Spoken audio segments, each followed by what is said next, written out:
Oh, hello to everyone out there in video and television land. This is Arthur, screenwriter, short filmmaker, and computer expert, Dewey B. Reynolds. Hello, everyone. How are you today? Welcome to my Roku channel once again. I appreciate you joining me. I'd like to talk about writing, the art of writing, the craft of writing, and just writing in general.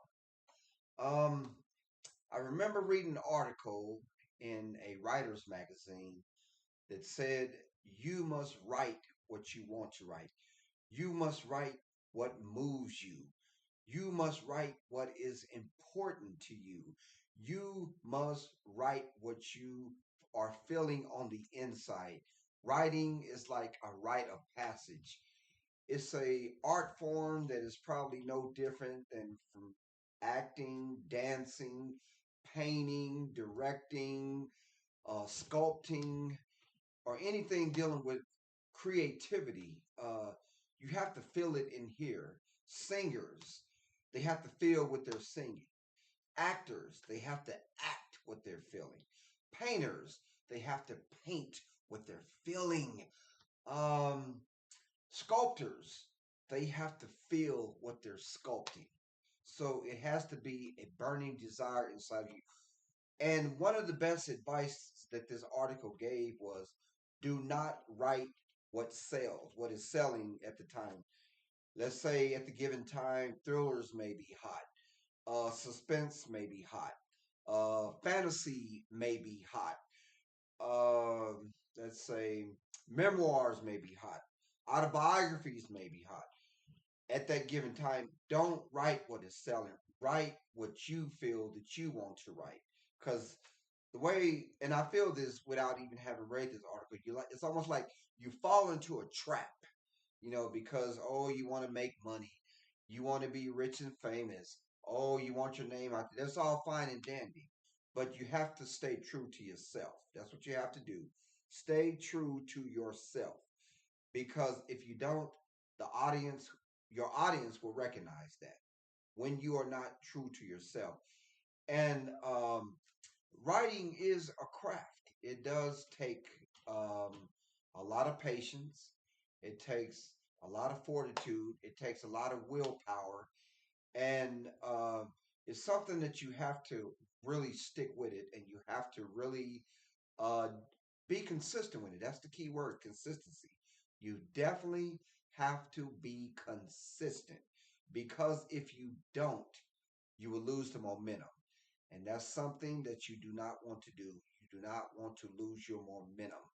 You have to, once you gain traction, you have to keep that motor going. You have to keep that engine going, in order to be good at your craft, as with anything else. I mean, songwriters, singers, producers, directors, actors, screenplay writers, like I said, painters, sculptors, anybody that's into the creative arts, you have to work at your craft. You have to hone your craft.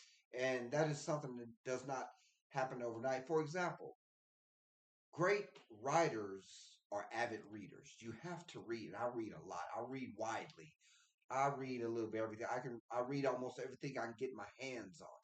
You have to really read a lot, because it expands your vocabulary. It helps your English skills as far as like sentence structure, as far as subject and verb agreement, as far as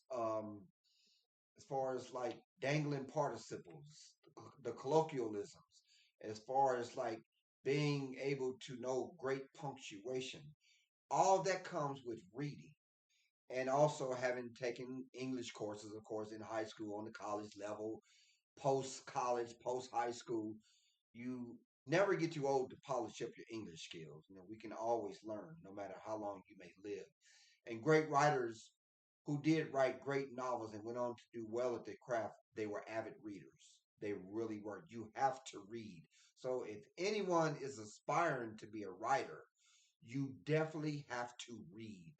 I plead my case with you. Please read. Reading is very much fundamental. So do it as much as possible. Read everything you get your hands on, because it will help you hone your craft as a writer. And it's good to read some of the great writers. I mean, there's been so many throughout history. Oh, where do I start? You had F. Scott Fitzgerald. You had Ernest Hemingway. You had John Steinbeck. You had Richard Wright. You had James Baldwin. You had Ralph Ellison. You had you've had we've had John Grisham. We've had Stephen King. We've had Patricia Cornwell. We've had Walter Mosley. We've had oh, and the list just goes on and on. I mean, I could be here for the next few hours naming off a lot of great authors, you know, who are come and gone, and even some who are still around, who are still writing to this day, much, much later after they've achieved success, because that is their passion. And that's another thing about writing. You got to, like I said earlier, you got to have a passion for it, a burning desire deep within you know, to want to pump out great stories. Because I know when I sit down to write, I want to write something that can resonate with people, that people can connect with. So that's why I'm constantly trying to evolve as a writer, because it is something that I love to do. I have a passion for it. I look forward to it. I'm not thinking about fame and glory. If that comes, then that's all fine and dandy. But it's something bigger than that. You got to be able, just because, and then also that article I read about writing, very, very powerful article that told you about the ins and outs and intricacies of writing, is the fact that sometimes you can be a bestseller, but that does not mean that you are a good writer or a great writer. You know, remember there was a young lady on a clip, a YouTube clip that I was watching, and she had enjoyed a lot of success. She had several books that were on New York Times bestsellers list for weeks, even months at a time. And she said that she knows for a fact there have been books that have made the New York Times bestsellers list that were virtually unreadable. Could you imagine that? A book that makes the New York Times bestsellers list, the number one most prestigious list for bestsellers, books that are unreadable. Can you imagine that? You get a book and you get excited about it. It was given a great review by the New York Times and maybe other, reputable review sources like the LA Times, Chicago Tribune, rather, the St. Louis Post Dispatch, the Miami Herald, and on and on and on. You're like, oh my God, this book is going to be great. They're getting all these big reviews from these big newspapers. But then you get into the book and you read and you don't understand the book. The book is boring you to death. And you're probably saying, well, wow, how did this book get all these great reviews from these reputable sources? Well, it happens. It's like a mystery to a lot of people. It can be even what I would call an astonishing mystery to some people, but unfortunately, it does happen. That's just reality. So therefore, like I said, just because someone makes the New York Times bestseller does not mean they're a great writer. And then there are some who very much are worthy of that praise because they are great writers. They are very good at what they, and they work years to hone their craft, and they have found their audience. And that's one thing we as writers have to do. We have to find our audience, no matter what genre you write in. You have to find your audience, and you do that through great writing.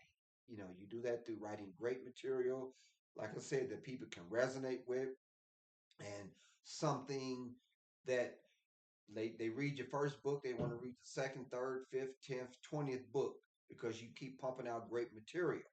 So, with that said, you know, the best advice that that the very experienced writers and the legendary writers will tell you: don't write what is selling. Write what you feel. Write what you want to write.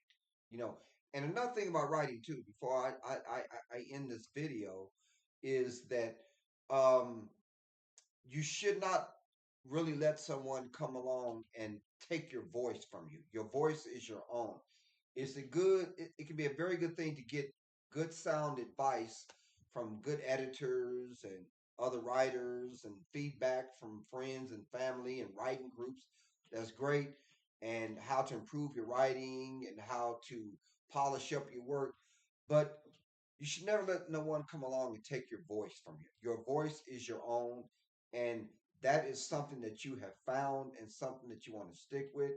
Because, like I said, if you're doing something that you feel uncomfortable doing, and you've been coerced into writing something that you don't want to write, and taking advice as far as like, this is how you should write it, how it should be structured and everything.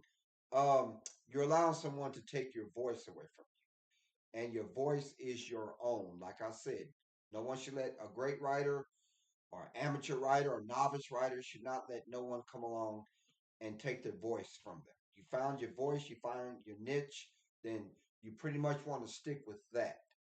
Because it basically it all falls up under staying true to yourself. And that's what you have to do. You have to stay true to yourself. Because I remember the old timers used to always tell us, if you can't stay true to yourself, you can't stay true to no one else. So be true to yourself.